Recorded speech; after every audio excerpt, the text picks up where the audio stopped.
the analogy of a quilt to describe the American people. And since I'm a quilter, it had a great appeal to me. And I used some of that idea in those words to write this song.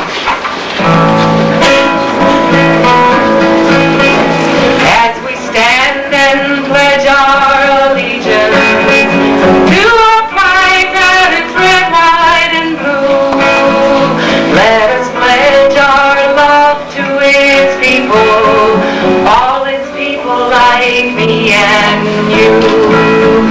We are black and white and yellow, we are colors of brown and red, like a quilt of many pieces, held together by a common thread. Sing along. Many colors, many pieces, woven in harmony, on this rainbow quilt of freedom, in a land of liberty. We are Jews and Germans and Arabs, we are French and Scandinavian, we are English, Asian and Hispanic, we are Native American, we are farmers, teachers and builders, we are people who work for peace, we are old and young and disabled, and we're praying for wars to cease. Many colors, many pieces, woven in harmony, on this rainbow quilt of freedom, in a land of liberty. If you're looking for the end of that rainbow, to find yourself a pot of gold, just remember the only real treasure is your neighbor with a hand to hold. These hands of many colors are reaching out to you with love. They will show you the real, true beauty of the rainbow in the sky above. Many colors, many pieces, woven in harmony, on this rainbow quilt of freedom, in a land of liberty.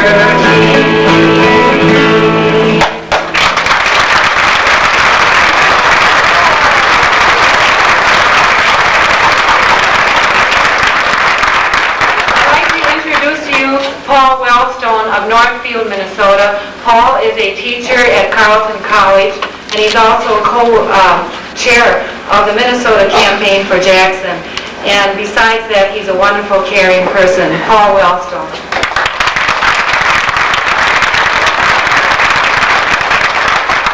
Thank you very much. I know you all came here to hear me speak, so let me just make a few announcements that are really very important announcements. This is a wonderful gathering here today, but we want to remind you in the Jackson campaign that those caucuses are February 23rd. Remember, you do not have to be registered to vote to be at the caucus.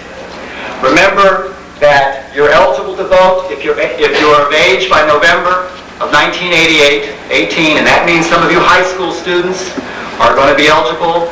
Much of Jesse Jackson's campaign, an important part of it, has to do with young people. If you need any information, then call your county auditor as to where the caucus will be held in your town or in your community. I've had so many people say to me, I really like what Jesse Jackson is saying, I'm going to vote for him. We'll vote for him in the presidential election after we first nominate him, and we will nominate him by voting for him on caucuses February 23rd. Please keep that in mind. The other announcement I want to make is that on January 22nd, and there will be flyers distributed today, there's going to be a very important and wonderful gathering, Northrop Auditorium. It's going to be a gathering of rural and urban people from all over the state, multicultural art and music, poetry, and it will be concluded with poetry, which will be a major address by Jesse Jackson. Please note that on your calendar. I'd like to thank Patty Kakak for all the work that she's done and for her song. I'd like to thank Luann Kling for being here from Southwest Minnesota. I'd like to thank Nancy Barsness and Ron Barsness for all their help. Lil Orthendahl. I would like to thank Tom Ellis, the editor of the Osakis Review, who had so much to do with helping to bring Jesse Jackson here to this town.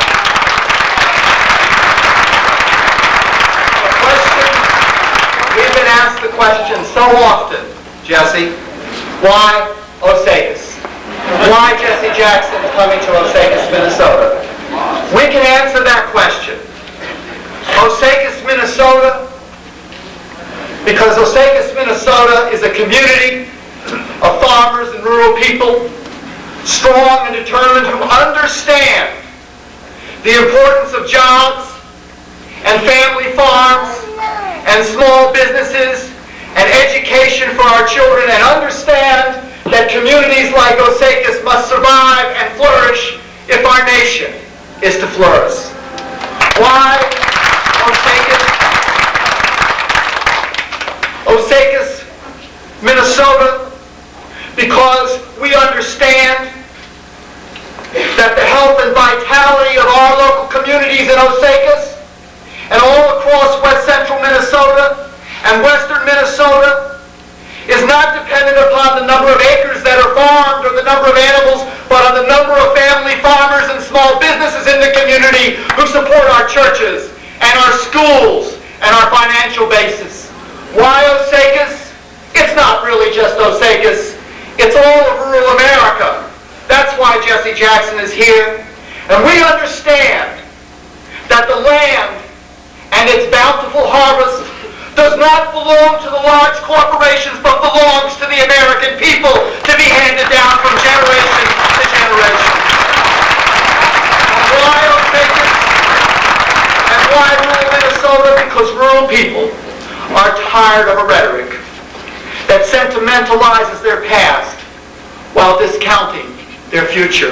It is my pleasure, as a member of the Democratic National Committee, as co-chair of the Jackson effort in Minnesota, as someone who really loves and believes in family farms and rural communities, to introduce the most eloquent and powerful and articulate spokesperson and advocate and fighter for farmers and rural people in our nation, to introduce a man who is going to make history with our support by winning the caucuses in Minnesota on February 23rd, to introduce a presidential candidate in the Democratic Party, my party, and most important of all, with our support, to introduce the next president of the United States of America. We send a message loud and clear today here in Osakis, Minnesota. Jesse Jackson.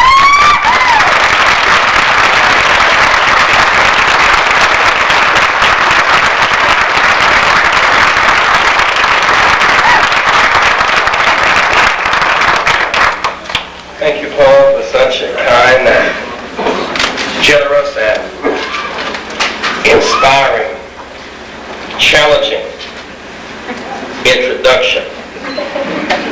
Let me express my thanks to the distinguished mayor of Osakis, the friends who gathered on today. I must tell you, when I arrived a few minutes ago and saw so many young people outdoors waiting in this frigid weather just to be a part of this morning's meeting and celebration, I was overcome with a sense of joy and gratitude.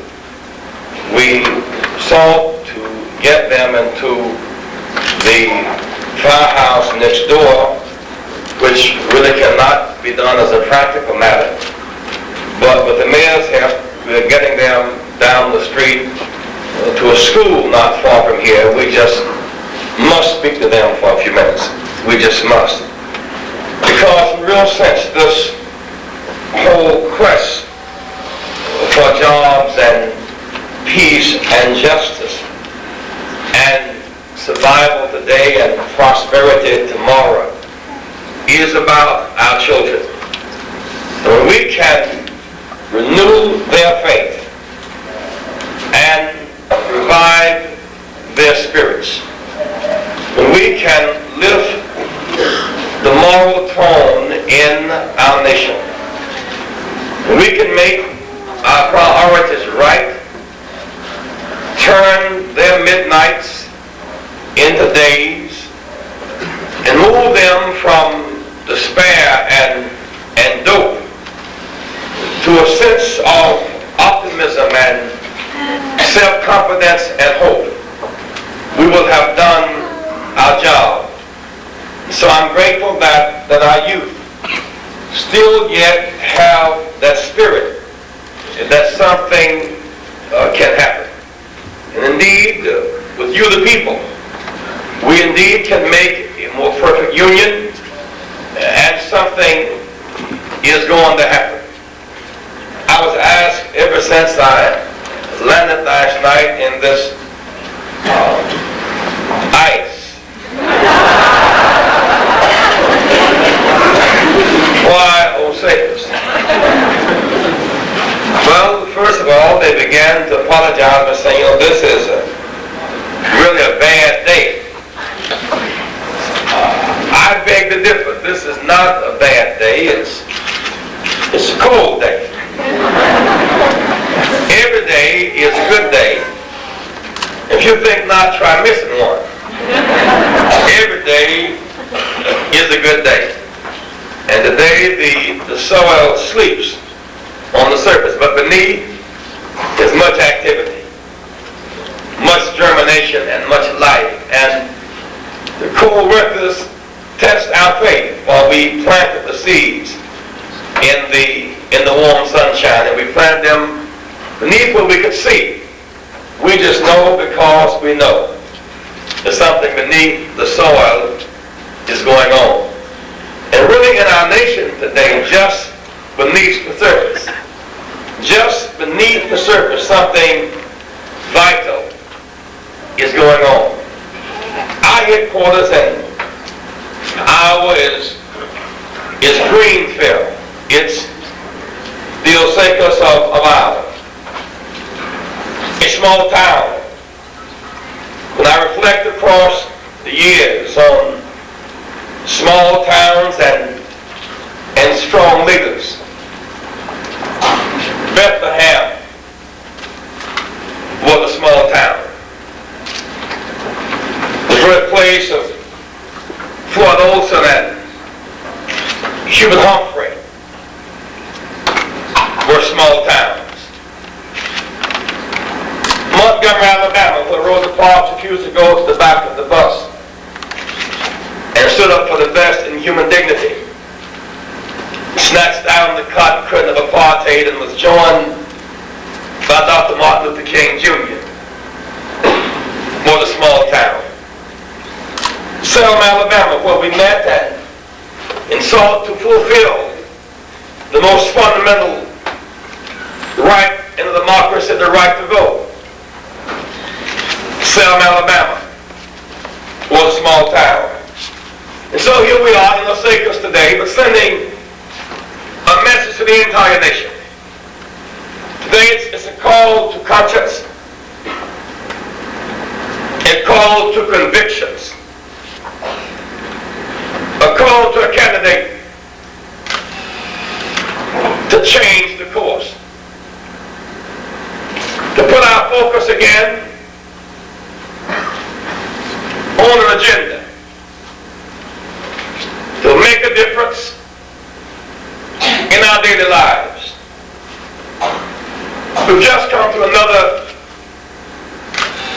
Christmas season of superficial merriment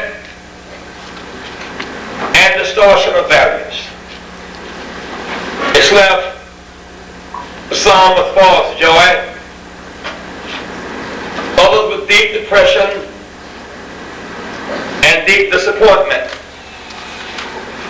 because they cannot fulfill the false expectations of the distortion of a great holy day celebration. It really is not about buying friends with gifts. It's really not about going deeper in debt. It was never designed to depress poor people because they could not buy a gift. Christmas is about a homeless couple,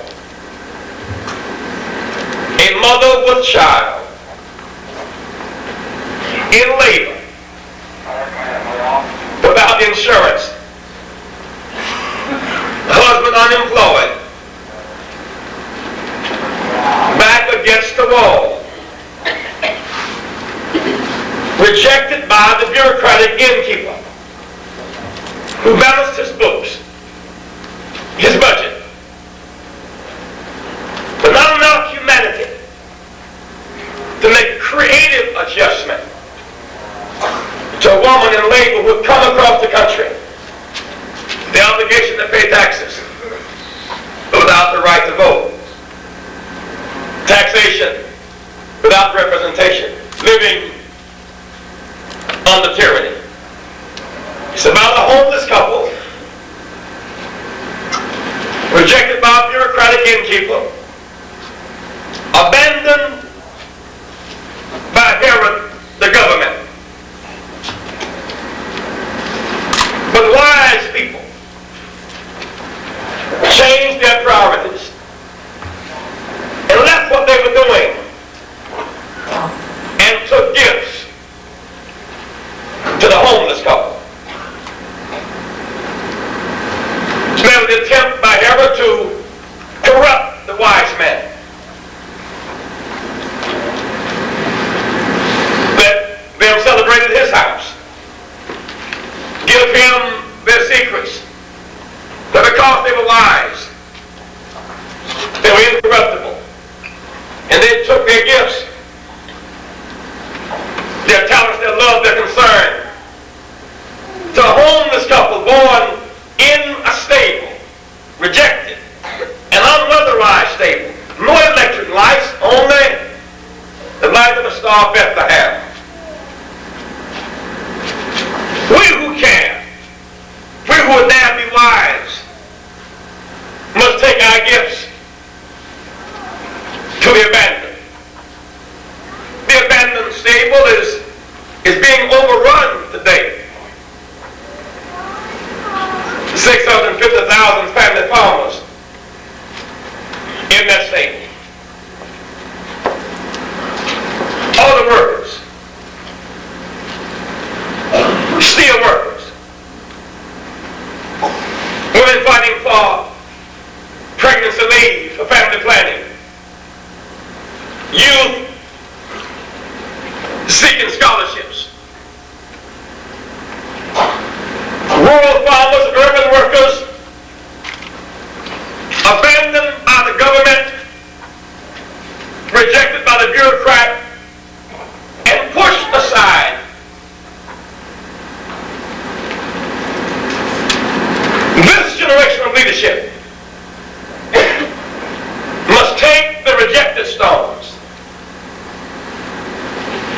mobilize them into a massive voting unit, a coalition, and become the cornerstones of a real movement to return America to the American people and fight for jobs, peace, and justice. I said 5 years ago, our challenge was to expand our party, to reach out to people who had given up their hope and who had surrendered. Let's begin in 84, 85 million Americans who had the right to vote voted for no one. They surrendered their franchise. They said, let them run it. You count. And every vote counts. 1960, John Kennedy beat Nixon by 112,000 votes. He won by less than one vote per precinct. Every vote counts. We won by the margin of our hope. Even without the right to vote, we won. In 1968, Humphrey lost to Nixon by 550,000 votes. Even with the right to vote, we lost. We lost by the margin of our despair. Dr. King killed April 4th. Robert Kennedy killed June 5th. Riots in Chicago in July. A culmination of those assassinations. Our bleeding hearts and our dropped heads, and we lost in 1968, even though we had the numbers. Our hopes had been dashed, and we did less than our best, and we lost. A key to winning is the renewal of faith, the revival of spirit, and using what you got, not crying about what you don't have. We have the numbers to change the course of our nation for the better. In 1976, Jimmy Carter won Iowa with 26,000 caucus votes. Every vote does count. 1984, the Rainbow Coalition registered more than 2 million new voters who voted Democratic. And as a result of that work in 84, when there was a kind of cold winter, ice in our politics, beneath the soil in the Deep South, in small town southern USA, we put on new voters. And they emerged in the spring of 87, 86, had given back the Democrats the U.S. Senate, and that new formation in the Senate in 86 beat Judge Bork in 87. But the same coalition that beat Judge Bork has much more hope and promise than defeating Judge Bork. That New South coalition, where farmers and laborers came together, where black, white, brown, male and female came together, that same coalition can defeat right to work laws. That same coalition can raise minimum wage. That same coalition can fight for family leave planning for women while they're pregnant and keep their jobs. That same coalition can choose head start and daycare in the formative years of our children and not jail care and welfare in their later years. That same coalition can enforce occupational safety and health laws. That same coalition can make the National Labor Relations Board a mediation board and not a scare protection strike-breaking board. That same coalition can stop drugs from coming into our country, stop jobs from going out, and secure family farms and stabilize our families. We the people must expand our involvement and build the coalition we seek for security, for serenity, and for peace in our world. Farmers, when you fight for fair prices, supply management, markets,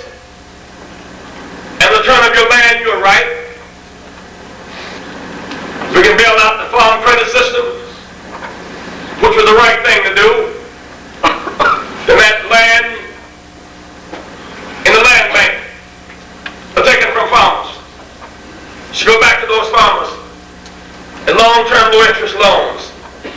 Those who till the soil and who nurtured it, the best protectors of our environment, those who will not exhaust the soil, who will not poison the underground water, who will not allow the soil to erode. They've earned the right to that land. If we can bail out Chrysler and Continental Bank in Europe and Japan, we can bail out the family farmer. It's the right thing to do.